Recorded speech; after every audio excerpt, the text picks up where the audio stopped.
Assalamualaikum pemirsa Hasanah. Di pagi yang indah ini, kami akan langsung membawakan materi tempat ibadah inti yang menjadi tujuan ibadah haji dan umroh. Inilah Ka'bah.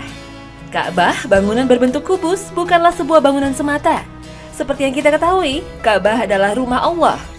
Sebuah bangunan yang menjadi titik pusat umat muslim sedunia mengarahkan kiblatnya untuk sholat, yang juga menjadi lokasi tawaf bagi jutaan jamaah haji maupun umroh.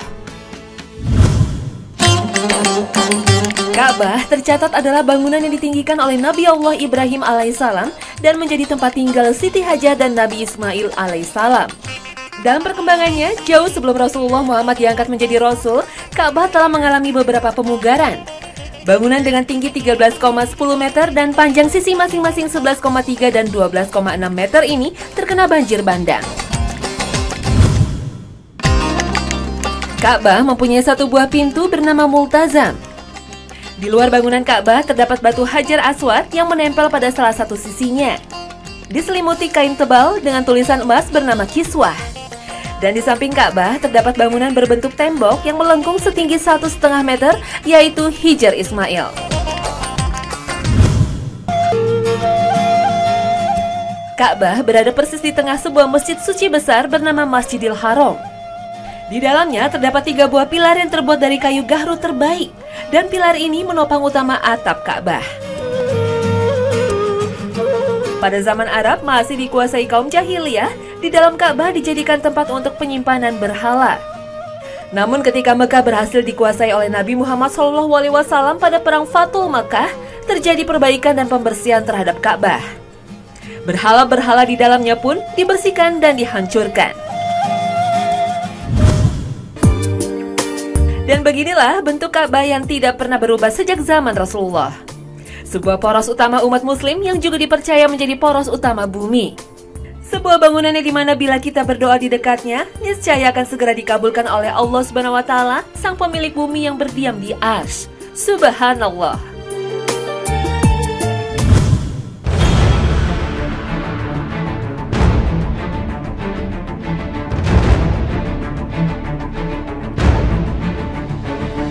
Optimus Prime dan Megatron bersitegang di sebuah wilayah di planet bumi.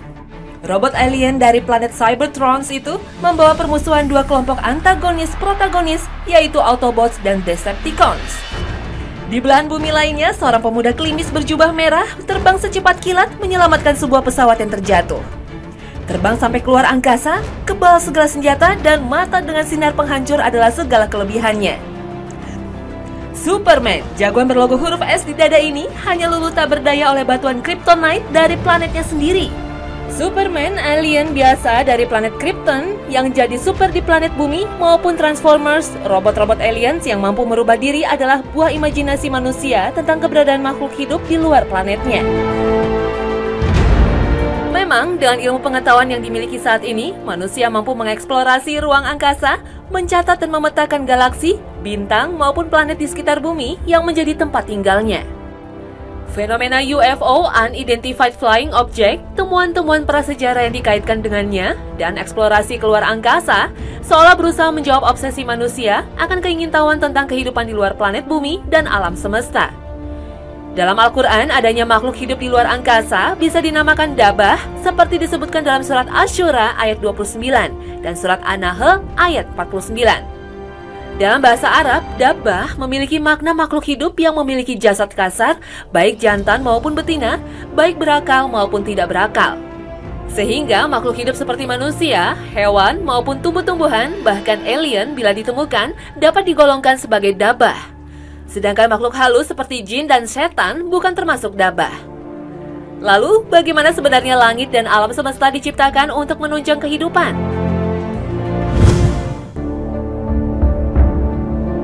Menurut ahli astronomi Edwin Hubble, alam semesta tercipta melalui sebuah ledakan besar.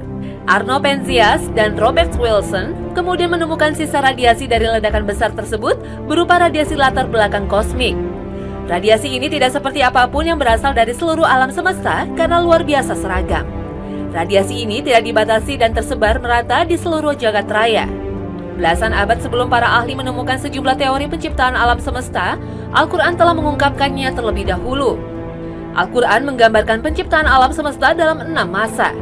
Dalam Quran Surat Al-A'raf ayat 54 dijelaskan, sesungguhnya Tuhan kamu adalah Allah yang telah menciptakan langit dan bumi dalam 6 masa. Lalu dia bersemayam di atas arsy. Dia menutupkan malam kepada siang yang mengikutinya dengan cepat. Dan ciptaannya pula matahari, bulan dan bintang-bintang masing-masing tunduk kepada perintahnya. Ingatlah, menciptakan dan memerintah hanyalah hak Allah. Maha suci Allah, Tuhan semesta alam. Terhamparnya bintang dan langit yang begitu luas menumbuhkan harapan manusia untuk menjelajahinya. Manusia hingga kini baru mencapai jejaknya di bulan melalui langkah Neil Armstrong, Buzz Aldrin, dan Michael Collins dengan Apollo 11. Dalam Islam, orang yang pertama menjelajahi langit, alam semesta, hingga ke ujungnya adalah Rasulullah melalui peristiwa Isra Mi'raj. Allah berfirman dalam Al-Quran Surat Al-Isra ayat 1, Maha suci Allah yang telah memperjalankan hambanya pada suatu malam dari Al-Masjidil Haram ke Al-Masjidil Aqsa yang telah kami berkahi sekelilingnya agar kami perlihatkan kepadanya sebagian dari tanda-tanda kebesaran kami. Sesungguhnya dia adalah Maha mendengar lagi Maha melihat.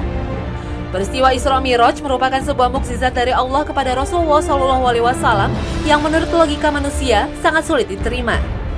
Dalam sebuah peristiwa yang hanya berlangsung selama semalam, Rasulullah mampu menempuh jarak jutaan tak terhingga dengan menunggangi burak. Malaikat Jibril yang menjemputnya dari Masjidil Haram atas perintah Allah SWT menuju Masjidil Aqsa di Palestina dan naik ke Sidratul Muntaha.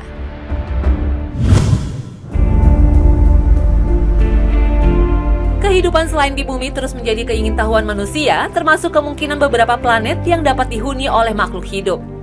Salah satunya adalah penemuan planet Kepler 22b oleh teleskop angkasa Kepler.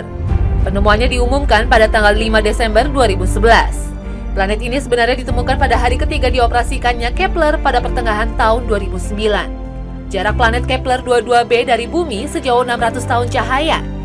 Kalau di bumi 1 tahun 360 hari, maka di Kepler 22b 260 hari. Ukuran masanya mencapai 2,4 kali massa bumi. Bintang yang dikelilingi Kepler 22b lebih kecil dan lebih dingin dengan memancarkan cahaya 25% lebih redup dari matahari. Kepler 22b mengitari bintangnya pada zona Goldilocks, yakni wilayah yang dapat ditinggali makhluk hidup sebagaimana bumi terhadap matahari. Planet Kepler 22b ditemukan teleskop Kepler milik NASA 2 tahun lalu, namun baru sekarang diumumkan setelah didapat kepastian kondisinya mirip bumi yang dapat ditinggali makhluk hidup.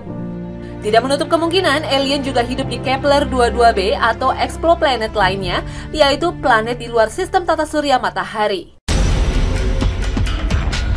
Sejak teleskop Kepler diluncurkan NASA pada Maret 2009 lalu, telah ditemukan 2.326 exoplanet. Seperlima planet berasal dari 30 sistem tata surya yang berbeda-beda pada galaksi Milky Way atau Bima Sakti.